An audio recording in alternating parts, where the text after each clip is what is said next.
Bonjour à tous, bonjour à toutes, bienvenue. L'émission c'est Franco Raptor sur Choc FM 105.1. Toujours avec vous, Patrick Biznavi et Mike Laviole. Bonjour Mike. Salut Patrick, salut à tous les auditeurs, content de vous retrouver en direct de l'université de Cape Coast au Ghana. Oui, c'est ça, avec la magie de la technologie. Mike est au Ghana. Je suis toujours à Toronto. J'ai pas eu la chance de voyager comme Mike. Donc aujourd'hui, on aura une émission moins chargée d'émotions parce que la semaine passée, on a parlé longuement de Masai Ujiri, qui n'est plus membre des Raptors de Toronto, qui n'est plus président. Il y avait beaucoup d'émotions. On sortait justement de la conférence de presse. Mais aujourd'hui, on va essayer de parler de tout ce qui est nouvelle autour de la NBA puis des Raptors. On va parler des signatures parce que c'est à partir du 1er juillet que les agents libres ont signé avec leurs nouvelles équipes. Certains sont toujours en cours. On va parler aussi, revenir sur le départ de Masai Ujiri en tant que président des Raptors de Toronto. Et en dernier lieu, on va parler de la Summer League qui commence bientôt. L'équipe des Raptors a déjà publié la liste des joueurs qui vont participer à la Ligue d'été. On va revenir sur tout ça. Vous êtes toujours sur Choc FM. L'émission c'est Franco Raptors. On commence avec l'actualité. L'actualité des Raptors, d'abord, c'est le départ de Masai Ujiri comme président des Raptors de Toronto après 13 ans avec l'équipe. Masai Ujiri est sorti dans la presse cette semaine aux États-Unis. Il parlait de son projet de festival de Giants of Africa à Kigali au Rwanda, mais il est revenu sur son départ, mais c'était juste des remerciements et puis il y a eu donc, beaucoup de personnes qui ont réagi, les fans, les gens qui aiment les Raptors, les gens qui aiment Masai. Alors, la semaine passée, j'ai eu ma réaction, mais Mike n'était pas avec moi au studio. Alors, Mike, pour toi, que signifie justement ce mouvement de Masai pour toi? Déjà, j'ai pas voulu m'exprimer le jour même parce que j'allais être très énervé et que je voulais pas dire des choses qui allaient dépasser un petit peu ma pensée, mais en fait, j'ai pas compris quel était ce mouvement de la part de Rogers parce que il n'a pas été justifié comme un mouvement sportif. Il a été pas justifié du tout. En fait, je comprends pas comment, euh, en fait, on peut prévoir son départ 30 jours à l'avance, lui laisser faire la draft, laisser l'équipe qui est déjà en place et parler de vouloir du changement. En fait, je comprends pas vraiment quelle est l'idée derrière ce move. Alors moi, j'ai une petite idée, hein, quand on voit que je pense que Rogers n'a pas envie de financer Giants of Africa. Je pense que c'est quelque chose qui ne les intéresse pas. Euh, je pense que il y a eu le départ de Savannah Hamilton. Si on part sur des considérations sportives, là, on part sur des compétences professionnelles. J'ai pas l'impression que ce move, ce soit un départ pour compétences professionnelles parce qu'elle était excellente. Donc, je me demande pourquoi. Je sais qu'il y a des choses qui arrivent qu'on nous a dit en coulisses. On peut pas en parler tout de suite parce que ça ne s'est pas produit. Ça va arriver après la Summer League, donc on en parlera après. Mais MLSI est en train de faire des cuts dans ses effectifs et vous allez apprendre dans les jours à venir qui est cut et vous vous ferez votre propre idée. Je veux pas dire des choses pour l'instant qui ne sont pas sorties et ensuite partir dans des trucs qu'on va me dire que c'est du complot. Mais en tout cas, mettez les pièces bout à bout, et vous allez vous rendre compte de ce que Rogers est en train de faire. On parle tout simplement de détruire la culture des Raptors que Masai Ujiri a construit jusque-là, une culture qui était quand même basée sur la diversité et l'intégration. Voilà, j'en dirai pas plus, Patrick, je te laisse la parole, mais voilà le fond de ma pensée. On va voir qui est-ce qui va être recruté, mais de toute façon, ça a été justifié par le fait que ça n'avait pas été dit directement, mais on comprend que Rodgers essaye de faire des économies. C'est ce qu'ils ont fait avec les autres équipes des Raptors, des deux MLSI, pardon.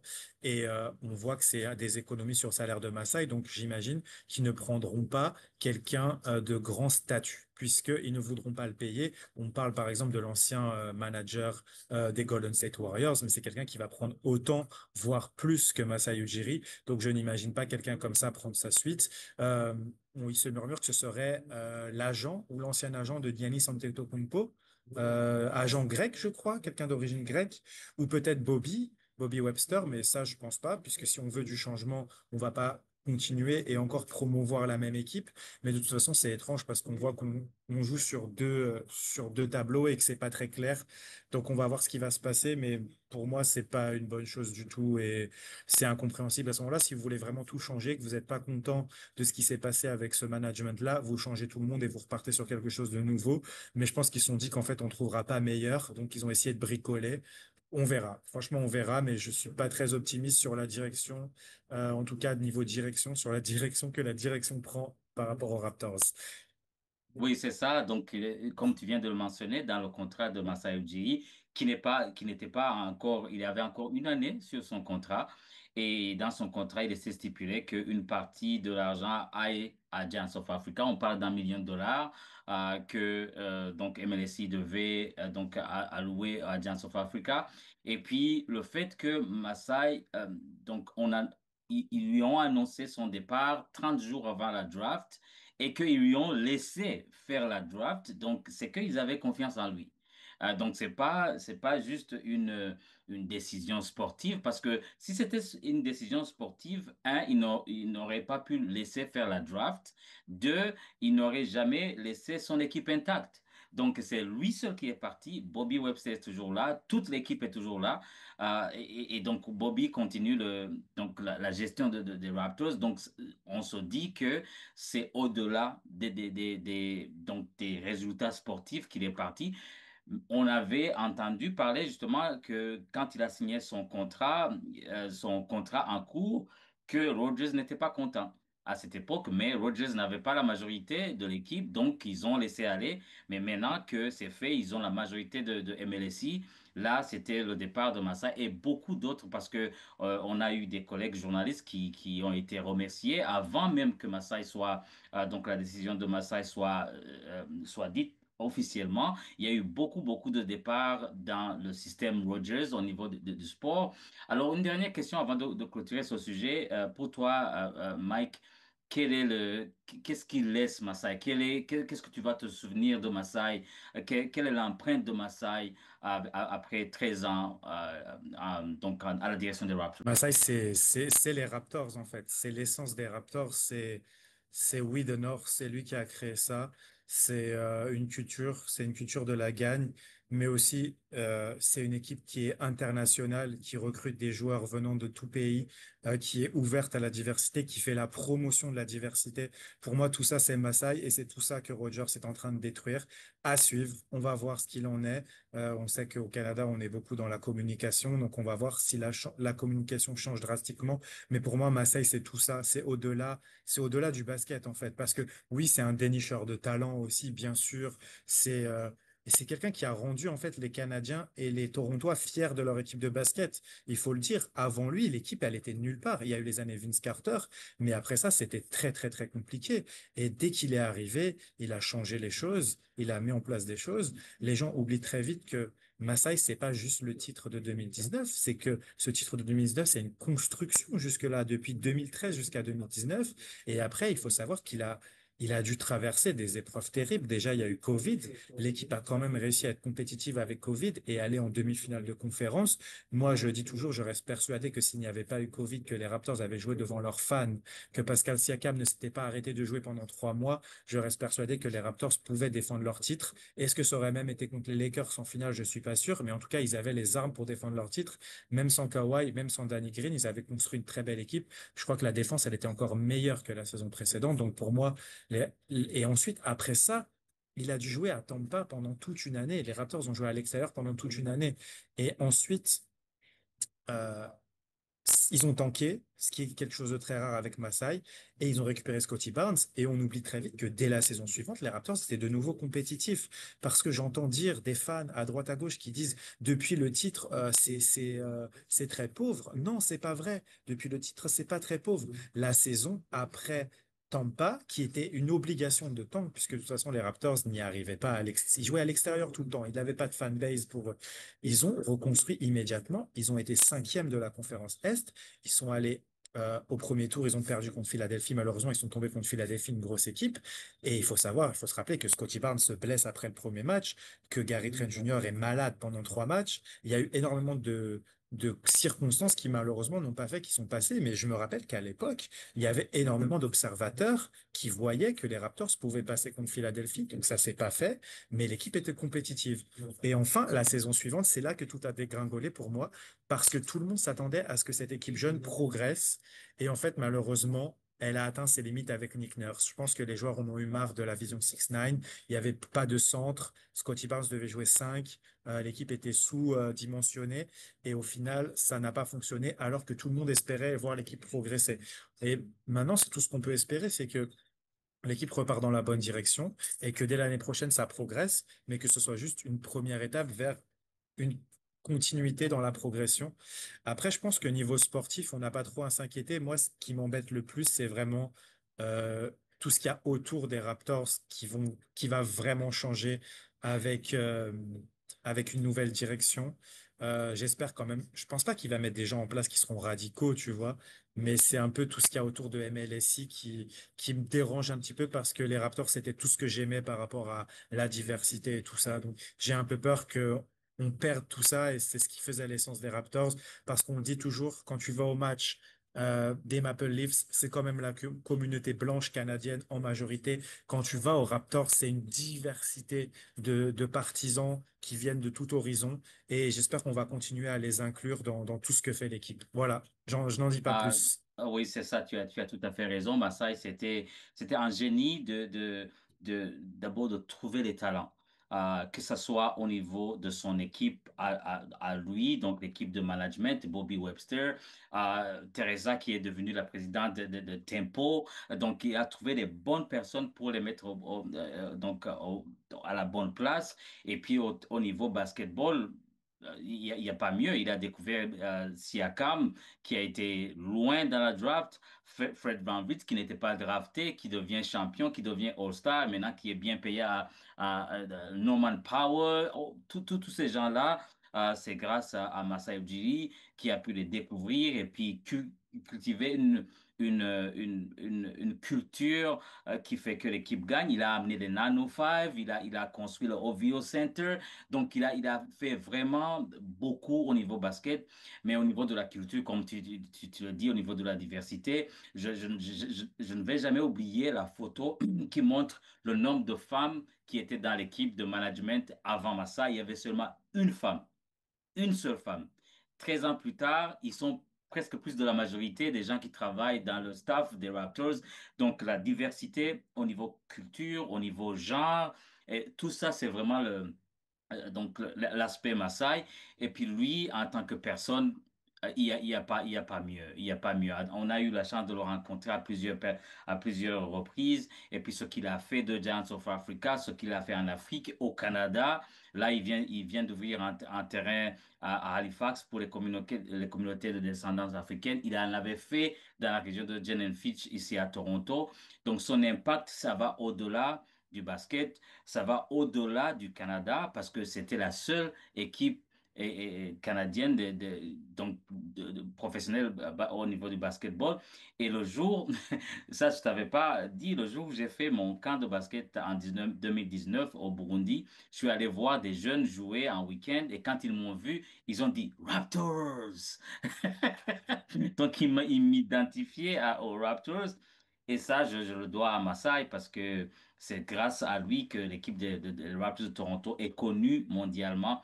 Et donc, c'est quelqu'un qui va être très, très difficile à oublier, que ce soit au niveau des fans, même des journalistes, des gens qui l'ont connu. Donc, il va vraiment nous manquer, mais en tout cas, on va voir ce que Bobby et l'équipe vont faire. Mais c'est dans de bonnes mains, en tout cas avec Bobby. Et on ne sait pas qui sera le prochain, mais jusqu'à présent, c'est la continuité. Puis, il a laissé un bon message. Il a dit qu'il aimait Toronto. Ses enfants sont nés ici, ils ont grandi ici. Donc, c'est quelqu'un peut-être on croise les doigts qu'on va le voir bientôt et que il y aura une vidéo qu'on va montrer dans la salle avec la saison prochaine. Voilà, c'est sur ces points qu'on va clôturer sur cette actualité concernant le départ de Masai Ujiri comme président. Toujours dans l'actualité des Raptors, c'est la signature des agents libres. Alors pour les Raptors, il n'y a pas eu beaucoup de mouvements, mais il y a eu quand même la signature de Jakob Poeltl qui donc a signé une extension 4 ans pour 104 millions de dollars, mais ce sera après la saison qui va commencer parce qu'il avait une option joueur de un peu plus de 19 millions qu'il a pris. Et donc là, donc on avait entendu dans les rumeurs que les Raptors ne voulaient pas se séparer de Jakob Poeltl. Et là, ils l'ont confirmé en lui offrant une extension de contrat. Alors, que penses-tu de ce mouvement, justement, de cette signature? Faut aller au-delà du chiffre 4 ans 108 parce qu'en fait, il faut regarder le détail qui est très très intéressant. Il faut savoir que dès l'année prochaine, pas cette saison-là où il a 18, la saison d'après, il sera encore à 18 ou 19.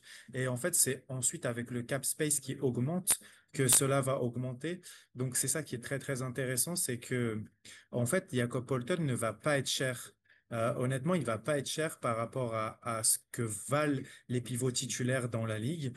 Il sera à 30 millions ou proche de 30 millions lors de sa dernière saison qui est dans 4 ans. Et dans 4 ans, un pivot titulaire à 30 millions, ça va être rien du tout quand on voit l'augmentation du salary cap. Donc moi, je trouve que c'est une très très belle affaire. Moi, je pensais honnêtement, j'en discutais sur Internet sur X avec des fans qui me disaient que les 25 de Naz Reid, Jakob Poeltl ne les valait pas. Moi, je leur aurais dit, attention, Jakob Poeltl va prendre entre 30 et 35. J'avais vraiment peur que ce soit à cette hauteur-là. Et au final, je trouve que c'est un très très bon move parce que les Raptors l'ont à 18-19 millions pendant 2 ans. Après, ça va passer à 27, 28 et ensuite 29, je crois. Je sais même pas s'il va être à 30 au final. Donc pour moi, c'est une très très bonne négociation de la part des Raptors. Je pense que tout le monde est gagnant là-dedans parce que Jakob Poeltl s'assure un salaire pour 5 ans du coup. Donc c'est excellent pour lui. Il a envie de s'intégrer dans une équipe qui est compétitif parce qu'il l'a jamais été au cours de sa carrière. Malheureusement, il a été transféré juste avant que les Raptors. En fait, là, sa saison rookie, il a été dans une équipe compétitive et ensuite il n'a fait qu'être échangé dans des équipes qui ne l'étaient pas. Quand il part aux Spurs, ils ne le sont plus. Quand il revient à Toronto, on essaye de l'être, mais on n'est finalement plus. Donc c'est une très très bonne chose pour Jakob Poeltl qu'il soit sécurisé. Et au final, même à ce prix-là, si c'est un bon backup centre, un bon remplaçant pivot, bah le salaire est pas mirobolant pour ça dans quelques années. Parce que je pense que l'objectif, malgré tout, l'objectif des Raptors, s'ils veulent aller chercher un titre, on doit se dire que Jakob Poeltl, c'est peut-être un petit peu juste. Selon sa progression, peut-être qu'il peut encore progresser et devenir un pivot titulaire dans une équipe championne. Mais on peut se dire que c'est un petit peu juste. Mais dans ce cas-là, ça serait un très bon backup. Et on a le temps de développer des jeunes sur ce poste de centre.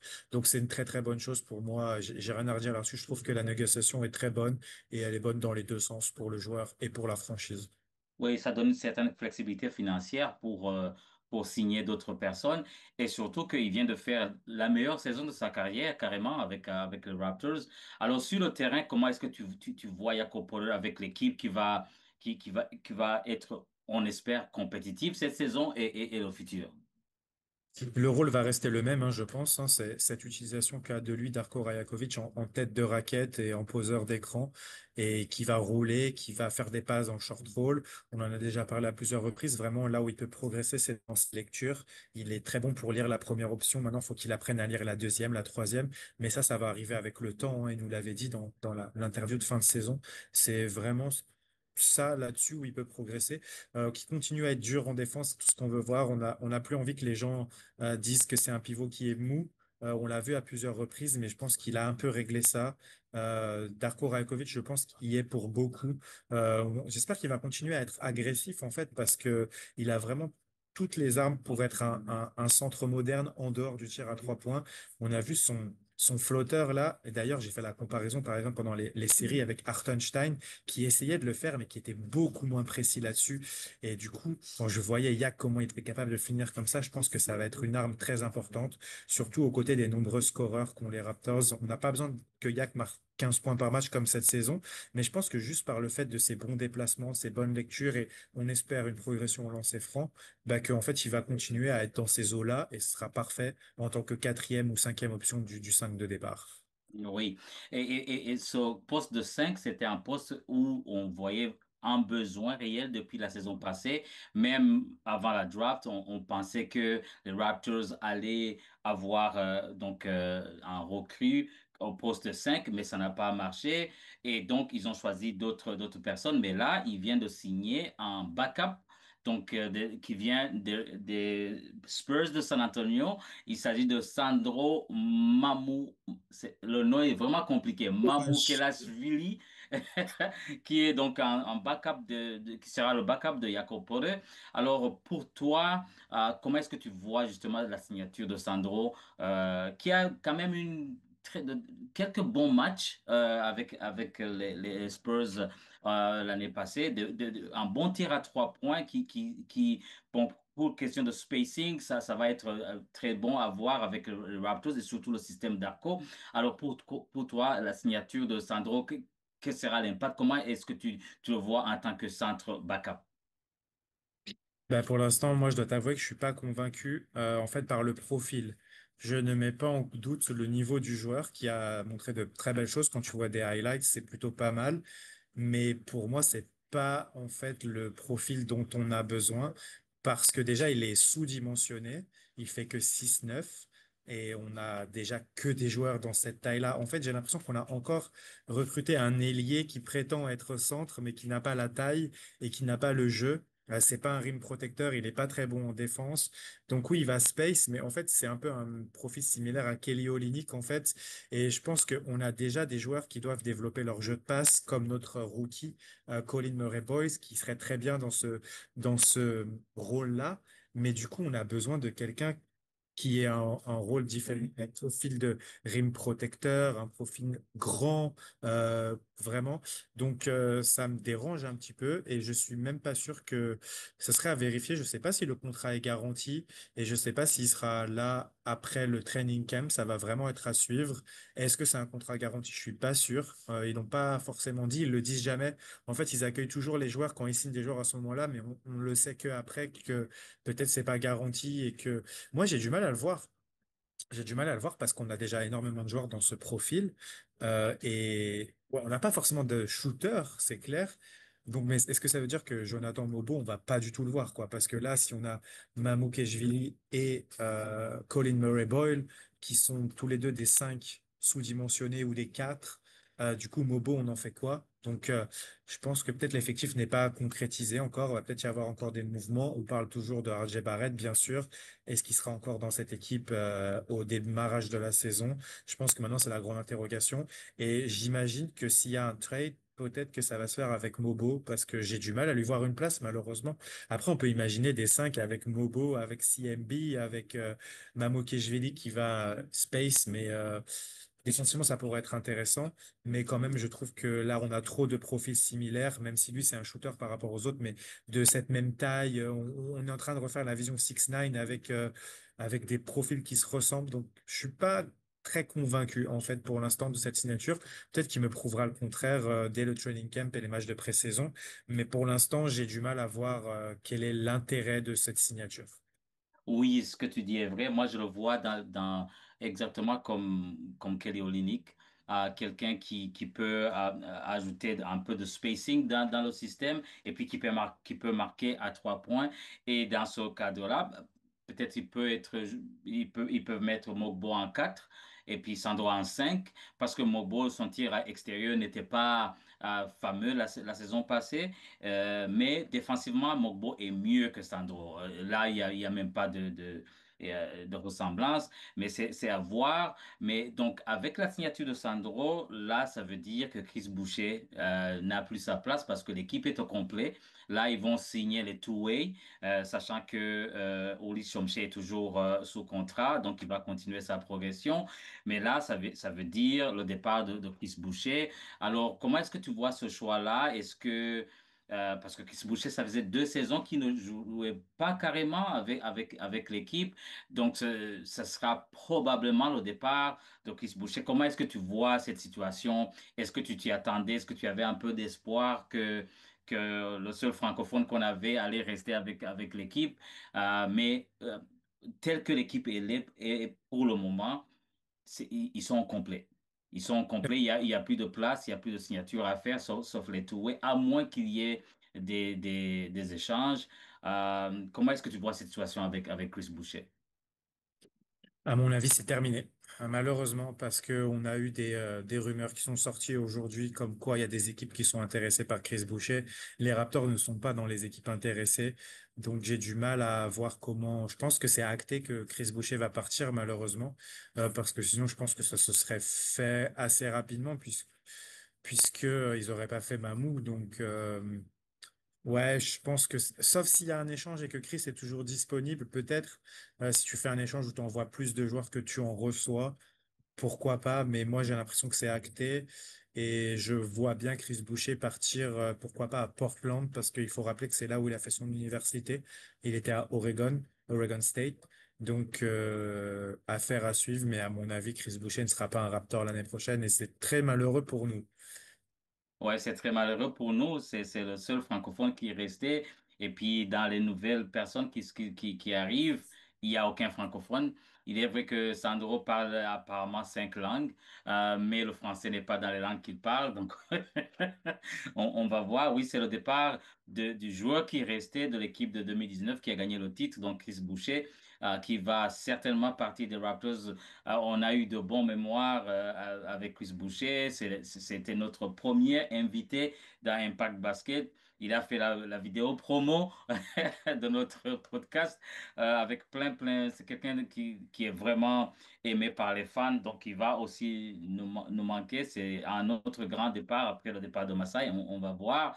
Donc, il y aura une nouvelle équipe des Raptors cette saison, mais aussi il y a la Ligue d'été qui va commencer bientôt. On va en revenir juste après la pause.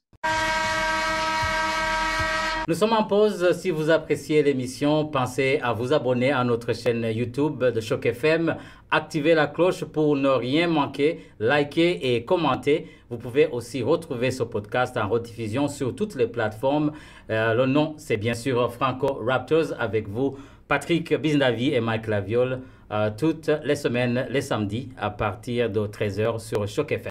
Vous êtes toujours sur Choc FM. L'émission, c'est Franco Raptors avec Patrick Bizindavi au micro, Mike Laviole qui nous rejoint depuis le Ghana, où il est parti pour quelques semaines. Alors, l'actualité des Raptors, c'est aussi la Ligue d'été qui va commencer bientôt. Donc, il y a 2 jours, ils ont annoncé les joueurs qui ont été choisis pour cette ligue. Alors, il y a des nouveaux, les recrues, mais il y a aussi des joueurs qui étaient là depuis l'année passée. Et alors, quand tu as vu la liste, Mike, des rappers qui vont participer à la Summer League, quelle a été ta réaction, ta fraîche réaction quand tu as vu l'effectif de cette équipe-là? Et ma réaction, c'est allons gagner le titre de la Summer League parce que là, l'effectif, il est magnifique. Honnêtement, pour de la Summer League, d'habitude, on a trois, quatre joueurs majeurs et le reste de l'effectif, c'est quand même des joueurs qui sont voués à jouer avec les 905. Mais là, on a vraiment du lourd. Déjà, j'étais étonné que Jacoby Walter soit de la partie, mais ça, c'est très bonne nouvelle. Jamal Shed, Mobo, c'est très très bien. Le nouveau, Chris Morebold, avec les deux autres rookies. D'ailleurs, le dernier qui a signé son two-way, là, tout récemment. Euh, et puis Ulrich Homsche qui fait son retour. On a également Quincy Guerrier. Donc ça fait énormément de joueurs de très très très bon niveau pour cette équipe de G-League. Donc ça va être très intéressant. Et en plus, la chance, le coach, ça sera Coco Wade, Yeah. notre francophone américano-français. Donc bon, on sera pas là-bas malheureusement. C'est dommage parce qu'on aurait pu l'avoir les entretiens en français. Mais c'est une très très bonne nouvelle pour cette Summer League et on a vraiment hâte d'y être.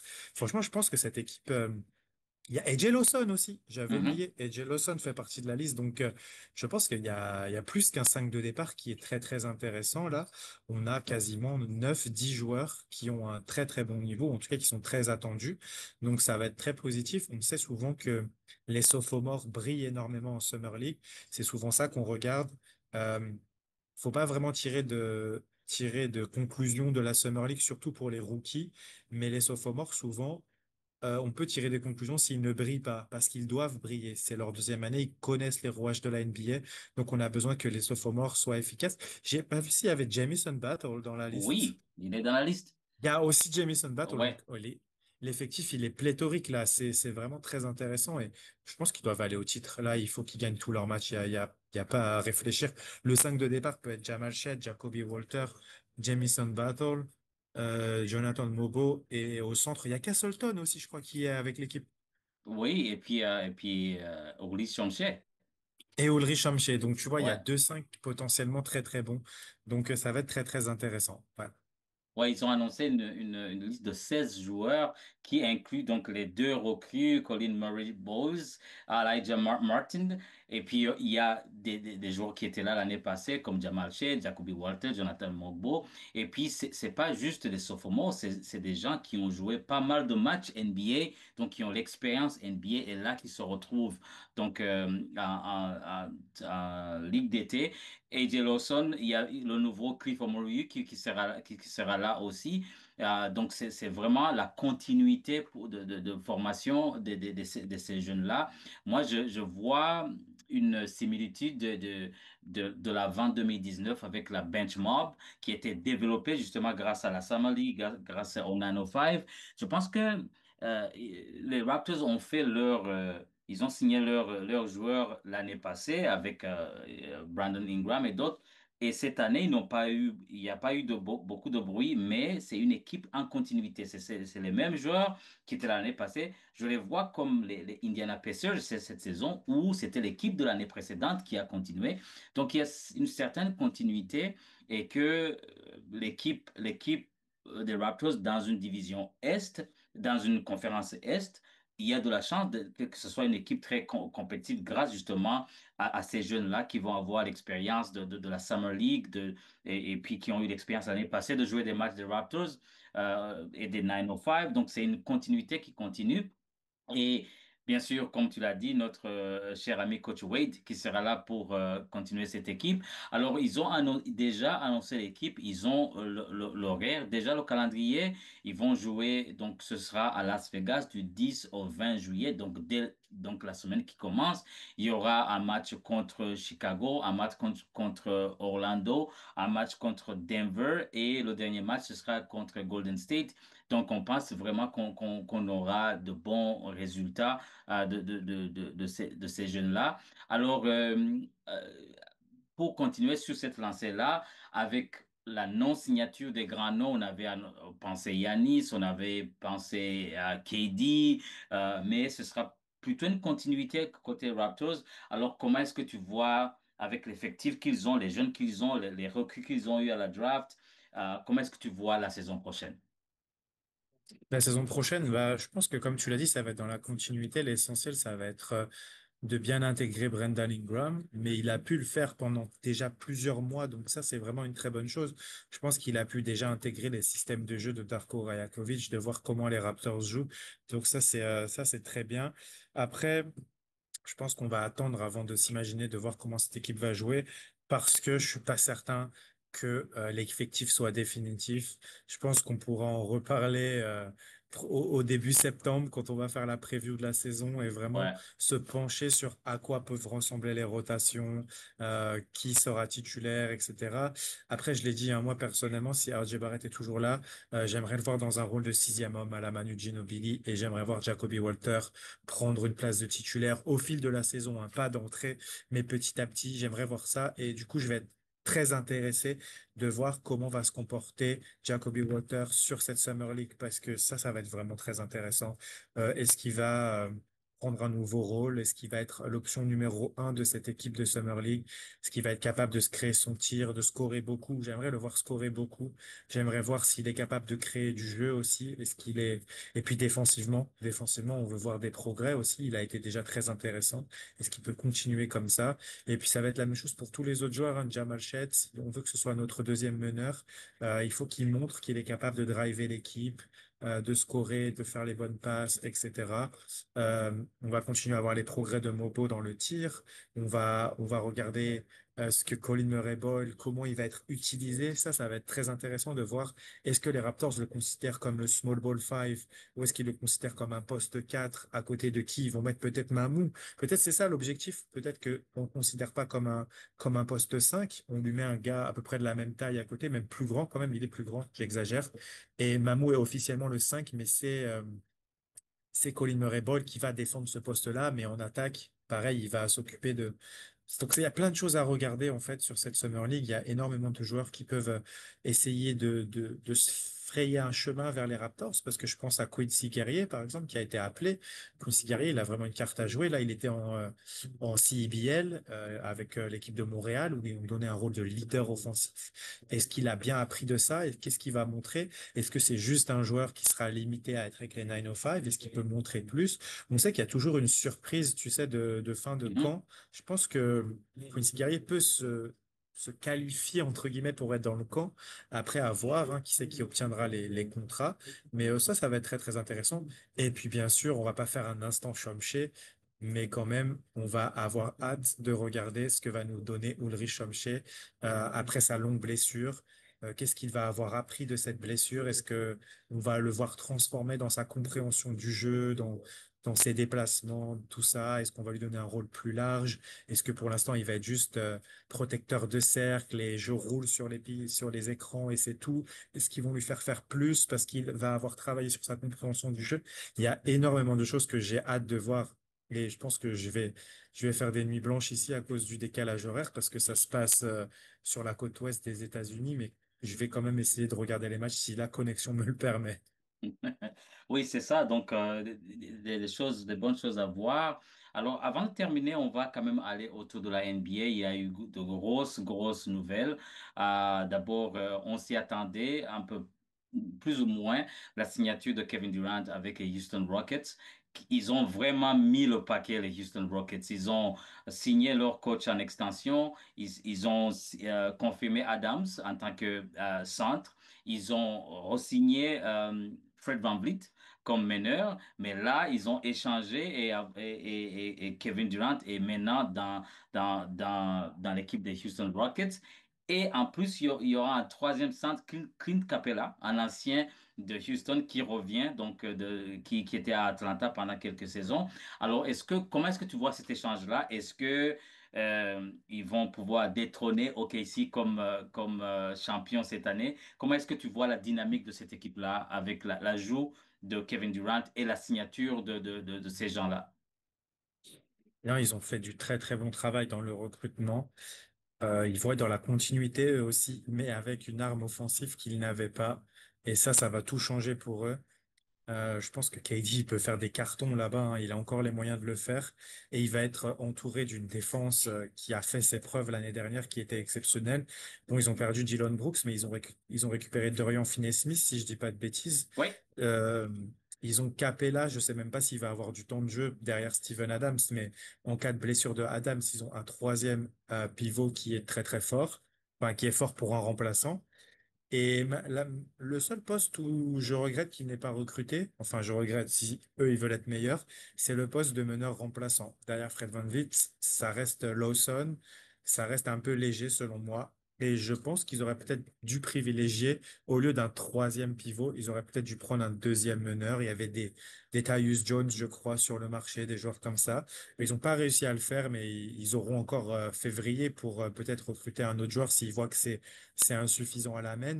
Mais en tout cas, non, ça va être du lourd. De là, le problème, c'est que OKC, c'est une équipe jeune qui est ah championne oui, et qui va encore progresser, qui va récupérer un meneur de jeu en la personne de Topic, qui a encore drafté très haut cette année, qui ont récupéré un Sorber au poste de centre, un troisième centre derrière Hartenstein et Holmgren aussi, qui est jeune, qui peut progresser, qui prépare l'après Hartenstein. Donc ça va être compliqué d'aller chercher OKC, mais en tout cas, attention à Houston, qui avait quand même déjà fini deuxième de la conférence Ouest cette ouais, année. Il faut pas l'oublier. Donc oui, Houston se place parmi les contenders, on peut le dire en anglais comme ça, les contenders de la saison prochaine. ouais. Et puis, l'autre grande nouvelle, si on peut le dire, c'est Milwaukee Bucks qui a fait des moves historiques. D'abord, ils ont amené Turner qui vient de Indiana, mais ils ont laissé partir Dame. Et là, ils ont l'espoir qu'avec ce mouvement-là, ils vont pouvoir garder Yanis. Donc Dame qui avait plus de 100 millions, de 107 millions de dollars en contrat, ils ont décidé de l'étendre pour 5 ans, mais de le laisser partir. Parce qu'on savait que Dame n'allait pas jouer cette saison de toute façon. Mais comment est-ce que tu vois ce mouvement-là? Est-ce que tu étais surpris d'abord de ce moment parce que Lopez est parti aux Clippers, donc il fallait avoir un centre remplaçant et ils ont pu choper Turner des Pacers, Turner qui venait de jouer les finales avec Indiana. Et là, il se retrouve en compagnie de Giannis aux Bucks. Comment est-ce que tu vois ce mouvement-là? Déjà, j'étais surpris par les deux. À la fois Lillard coupé et à la fois Turner qui rejoint l'ennemi. Parce qu'il faut dire qu'il y a une rivalité qui commence à s'installer entre Indiana et Milwaukee. Et le voir partir là-bas, c'est quand même assez étonnant. Et en plus, moi, je trouve personnellement que les Bucks ne seront pas des candidats l'année prochaine parce qu'en fait, ils ont peut-être une raquette très forte, complémentaire, mais ils sont complètement sur les lignes arrières. Défensivement, ils sont très très faibles. Et il faut rappeler que Turner, c'est un très très bon contreur, mais c'est pas non plus le meilleur défenseur. C'est pas comme Brook Lopez qui était un excellent défenseur au poste et qui a été aussi un bon protecteur de cercle. Turner, c'est juste un protecteur de cercle. Donc oui, il va écarter le jeu pour Yanis, ça va bien fonctionner, c'est sûr. Mais les Bucks, de là à se dire, en fait, de toute façon, ils n'allaient pas avoir Lillard, c'est sûr. Mais de là à se dire que on échange en fait Lillard par Turner et pas cette année, mais l'année d'après, on va être meilleur, ou même cette année, on va être meilleur, pour moi, ça n'a pas de sens. On verra. Après, c'est pas une équipe qui m'intéresse, donc si Yanis il part de là-bas, tant pis pour eux. Mais ouais, moi je suis pas très fan des moves qu'ils ont fait. Je pense qu'ils auraient pu laisser le temps. Après, ils sont dans l'obligation de garder Yanis, donc ils veulent lui offrir une équipe forte tout de suite. Mais Lillard quand même, il l'avait pour longtemps, et c'est Ouais, quand même un joueur assez exceptionnel par rapport à ce qu'il est capable de faire. Donc, ouais, je suis quand même très étonné. Ça veut dire peut-être ouais, qu'il part du principe que sa blessure, elle est trop grave et qu'il retrouvera pas son niveau et qu'il voulait pas lui donner autant d'argent, peut-être. ouais, Mais ouais, ouais, c'est ouais. assez étonnant. Mais Et très puis, étonné du move de Turner aussi, hein. Franchement, peut-être ils essaient de garder une équipe compétitive. Ils ont re-signé Gary Trent pour une année. Donc, en espérant que, parce qu'à partir de l'année prochaine, il y aura le budget sera plus grand que celui de cette année. Et donc, ils pourront avoir l'espace pour signer des joueurs à long terme. Mais là, je ne sais pas ils vont être compétitifs. Peut-être à l'Est, quand même, Yanis reste Yanis. Euh, Moi, c'est plutôt Indiana avec Haliburton qui ne pourra pas jouer. Et puis là, ils viennent de perdre leur pivot qui était quand même un élément clé. Donc la saison prochaine, je ne sais pas ce qu'ils vont faire, mais Indiana risque d'être moins compétitif cette année. Mais Indiana a surpris beaucoup de gens. Ils ont quand même des éléments qui peuvent quand même bien jouer, même si Haliburton ne sera pas là, même s'ils ont perdu leur centre. Euh, Indiana peut surprendre beaucoup parce qu'on a vu Mathurin et d'autres joueurs qui ont quand même joué, mais ça c'est quand même la taille au niveau du poste 5. Là, il vient de perdre un gros élément. Mais l'Est se renforce avec les Hawks d'Atlanta. Ils ont une équipe avec les échanges qu'ils ont fait cette année. Je pense que on peut compter sur eux. Et bien sûr, la continuité de New York Knicks qui vient de signer Mike Brown comme nouveau coach, qui va remplacer le coach qui a été viré. Alors, comment est-ce que tu vois Mike Brown dans le système des Knicks? Est-ce qu'il y aura un gros changement? Parce que les Knicks ont quand même les joueurs clés qui sont toujours sous contrat. Donc, ils vont peut-être faire quelques moves. Ils ont déjà eu donc le sixième homme qui vient de Jazz, là qui va être sur le banc des Knicks. Comment est-ce que tu vois Mike Brown en tant que coach et qu'est-ce qu'il va amener justement dans cette équipe des Knicks? mais ce qu'ils n'avaient pas avec Thibodeau, c'est en attaque, j'imagine, une attaque en mouvement.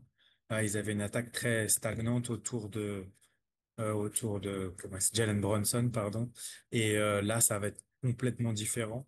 Il a réussi à bien le faire à Sacramento, mais ça n'a pas duré malheureusement. ça a un peu baissé au fil des années. Au final, il est parti un petit peu par la petite porte. Mais s'il arrive avec les mêmes idées que ce qu'il avait fait à Sacramento après être passé en tant qu'assistant de Steve Kerr, pour moi, c'est un très très bon choix. Après, défensivement, il va falloir voir. Mais normalement, il a les choses, il a les joueurs pour que défensivement l'équipe soit bonne. En soi, les Knicks, même si la défense n'est pas excellente, juste le niveau individuel des joueurs fait que quand t'as OG Anunoby, quand t'as Miles Bridges, Michael Bridges, pardon, pas Miles Bridges, quand t'as Michael Bridges, quand t'as Robinson, je sais pas s'ils ont re-signé Robinson d'ailleurs, mais quand t'as Robinson, quand t'as l'équipe qu'ils ont Hart, donc ils ont une vraie équipe pour défendre. Euh, ouais, je pense que ça va être très intéressant de voir comment les Knicks vont jouer en attaque, même si quand même avec Thibodeau cette année, on a souvent pointé du doigt que c'était pas un problème d'attaque, que c'était plus un problème de défense. Défense, ouais. Donc on va voir ce que ça va donner, mais je pense que ça peut être une très bonne chose pour avoir une attaque un peu plus variée que ce qu'ils avaient là avec Thibodeau. C'était très limité autour de Jalen Brunson qui portait énormément la balle. Peut-être qu'ils vont réussir il va réussir à créer plus de mouvements dans cette équipe. Oui, c'est ça. Donc, ça sera une saison assez intéressante. Dallas qui a eu Cooper Flag, et puis là, les Lakers qui viennent de signer leur centre. Donc, il y a quand même pas mal de mouvements depuis le 1er juillet. Donc, des choses à suivre. Donc, on sera avec vous pour suivre tout ça. Et bien sûr, la Ligue d'été qui commence dès la semaine prochaine. On va en discuter à la prochaine émission. Voilà, je ne sais pas si tu as quelque chose à ajouter avant qu'on puisse terminer sur les différents mouvements qui se sont faits et puis les grandes nouvelles depuis le 1er juillet parce que on est sur nos téléphones avec Shams qui continue à amener des nouvelles sur X. Je ne sais pas s'il y a quelque chose qui a attiré ton attention dans les mouvements qui se sont faits depuis les 3, 4 derniers jours. Juste une dernière info inside qu'on a eu un petit peu, puisque il faut dire ce qui est, on avait une petite connexion avec Masai, on ne va plus l'avoir, donc ça va être plus compliqué pour nous d'avoir des petites infos croustillantes sur les Raptors de l'intérieur. On va donner la dernière info. Euh, J'avais dit un petit peu des bêtises, ou en tout cas c'était incomplet par rapport à Kaman Malwash, qui n'avait pas été signé par les Raptors, qui n'avait pas été drafté par les Raptors. On avait dit ça, c'était vrai, qu'il n'avait pas été workout, qu'il n'avait pas été mis à l'essai par les Raptors, mais on nous avait plutôt laissé penser que Masai n'était pas intéressé. En fait, c'était plus compliqué que ça. Comme vous l'avez vu sur les réseaux, il y a eu une vidéo euh, de Clutch Sport, du principal agent de Clutch Sport, donc j'ai perdu le nom, tu vas me le rappeler tout de suite. Ah oui, Clash Sports, l'agent de LeBron James et autres. Donc, oui, c'était sur les réseaux où il parlait justement que il discutait sur le contrat de Kamal Malwash. Oui, oui, tu peux nous en parler. Exactement. Hmm. Donc, il disait, il était au téléphone avec les Phoenix Suns et leur disait, si Kaman passe les Nets en 6, il est à vous. Donc, on comprend bien il a indiqué aux autres équipes que Malouache ne jouerait pas pour eux. On connaît l'influence des agents et en fait, c'est en grande partie parce que euh, Masai Ujiri ne restait pas avec les Raptors, qu'il aurait eu une discussion avec lui, qui lui avait dit, si tu ne restes pas à Toronto, ne prends pas Malouache. Donc on sait que c'est important pour les dirigeants de garder des bonnes relations avec ces agents qui en fait contrôlent le marché. Ouais, Et c'est c'est en ça. grande partie la raison pour laquelle les Raptors ne se sont pas intéressés à Malouache, ce qui est fort dommage quand même malgré tout. Et aussi parce qu'il y a peut-être un petit conflit avec déjà Ulrich Chomche, justement, qui est représenté par la même agence. Ouais. Et peut-être qu'on préférait du côté de Clutch Sport que les deux joueurs ne soient pas ensemble, sauf si Masai était là. Alors pourquoi si Masai était encore là, je ne sais pas. Mais en tout cas, c'est ce qu'on nous a on l'a laissé comprendre. C'est toujours pas directement. On nous dit un peu, on fait un petit peu un jeu Ouais. de piste comme Mais d'habitude. il a fait une vidéo, maintenant c'est sur les régions de donc Rich Paul il a fait lui-même la vidéo, donc c'est pas des rumeurs. Donc il a voulu bien placer son joueur dans un système où il peut bien évoluer, c'est ça, hein? Ouais, Exactement, c'est ça. Donc oui, ouais. de toute façon, la vidéo de Rich Paul, merci pour le nom que j'avais oublié, a forcément confirmé qu'il avait fait en sorte que les équipes qui avaient le pick 7, le pick 8 et le pick 9 ne le prenne pas pour qu'il arrive aux Suns. Donc, on voit encore toute la grande influence qu'ont les agents et que, en fait, cette draft, c'est pas tu fais ton tableau avec les joueurs que tu aimerais avoir et que tu choisis celui que tu veux. En fait, il y a énormément de choses qui se passent derrière la scène Ouais, qui influencent sur les choix des équipes. Et c'est pour ça que des fois, les fans n'ont pas toutes les cartes en main pour comprendre et que c'est très facile de critiquer le management. Mais en fait, il y a plein de choses que vous savez pas et que ouais. nous ne savons pas aussi. Donc, en fait, c'est très, très difficile de se mettre dans une position où on va critiquer à outrance parce qu'en fait, on ne sait pas tout, tout On n'a pas simplement. Voilà, c'était ça, l'information. mon... Ouais. On n'a pas l'information. C'était Donc, l'idée, c'était si jamais les Raptors allaient drafter Kamal Marwa, ça a été exactement le même poste que Uri Chomché. Donc, les deux, comment les faire cohabiter et puis les développer en même temps, ça allait être problématique. Donc, pour leur agent, donc, ils ont préféré qu'il aille ailleurs pour que, un, les Raptors puissent continuer à développer Uri Chomché et puis que Malouas peut aussi se développer dans l'équipe qui va le prendre et puis qui va le garder à long terme. Mais il y avait aussi la situation de Massai qui n'était pas précise à cette époque. Rich Paul voulait que son joueur soit donc dans les mains de Massai. On comprend, c'est quand même l'aspect business du sport. Et c'est vrai, il est très facile de critiquer alors qu'on n'a pas la bonne information. Il y a beaucoup de choses qui se passent derrière les coulisses que nous, on ne voit pas, mais que par après, quand ça ressort, là, on comprend mieux pourquoi les gens ont fait les choses qu'ils ont fait. Puis là, en tout cas, avec les réseaux sociaux, on comprend beaucoup plus, on a beaucoup plus d'informations, mais là, sur le cas précis de Kamal Mawash, on sait pourquoi il n'est pas dans l'effectif des Raptors de Toronto. Voilà, c'est sur cette nouvelle qu'on va clôturer l'émission Franco Raptors de cette semaine. Merci encore une fois, Mike, d'avoir pu joindre depuis le Ghana. Donc, je te souhaite de bien dormir pendant la journée pour que tu puisses regarder la Ligue d'été pendant la nuit avant ton retour à Toronto. Merci beaucoup à vous tous et toutes qui nous ont suivis sur Choc FM 105.1. On vous retrouve la semaine prochaine et puis Mike, le dernier mot te revient toujours. toujours quand on se quitte. Let's go Raptors! Let's go Raptors.